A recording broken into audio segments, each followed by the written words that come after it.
Bonjour et bienvenue sur DigiSchool, je suis Chloé, votre professeure d'anglais. Aujourd'hui, nous allons parler des adjectifs.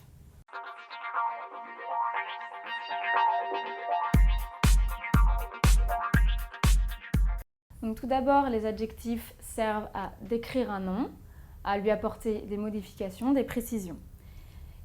Ils sont invariables, c'est-à-dire qu'ils ne prennent jamais de S et ne s'accordent pas. Enfin, ils se placent toujours devant le nom qu'ils modifient. En anglais, il existe différents types d'adjectifs. On a premièrement les adjectifs qualificatifs qui servent à définir les qualités ponctuelles d'un nom. Donc ce sont des qualités qui ne sont pas toujours permanentes.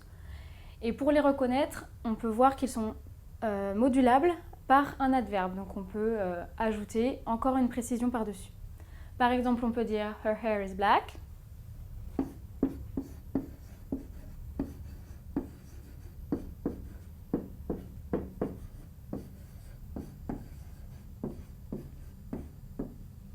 Ou bien « They are happy ».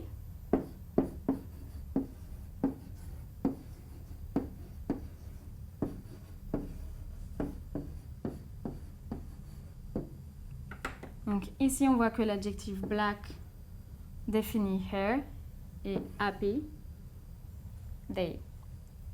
Et pour moduler l'intensité, on pourrait par exemple dire they are very happy ou her hair is kind of black.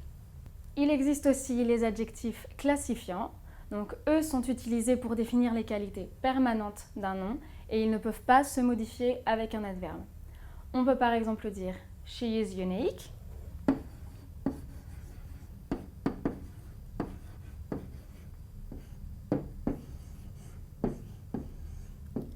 Ou bien it is a wooden table.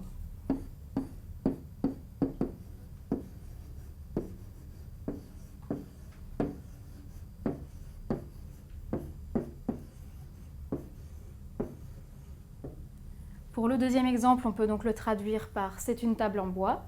On voit que c'est une qualité permanente du nom de table, puisqu'elle est toujours en bois, et elle n'est pas modifiable avec un adverbe, parce qu'on ne peut pas dire que la table est un peu en bois.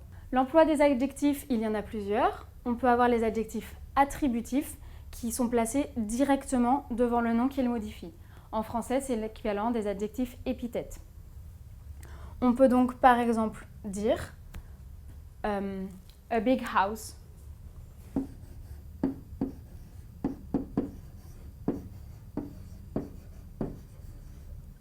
On voit que l'adjectif big est directement devant le nom house. Ou alors, par exemple, a brown dog.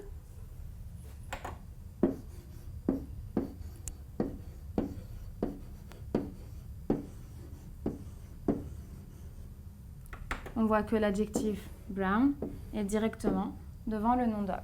Il existe aussi les adjectifs prédicatifs qui, eux, sont séparés du nom qu'ils décrivent par un verbe. On peut donc par exemple avoir « The Statue of Liberty is green ».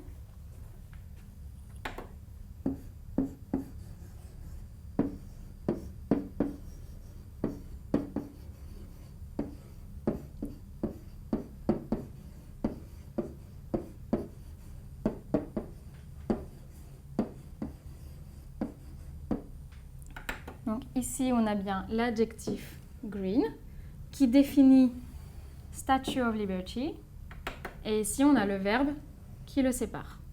Cette vidéo est maintenant terminée. À bientôt sur DigiSchool.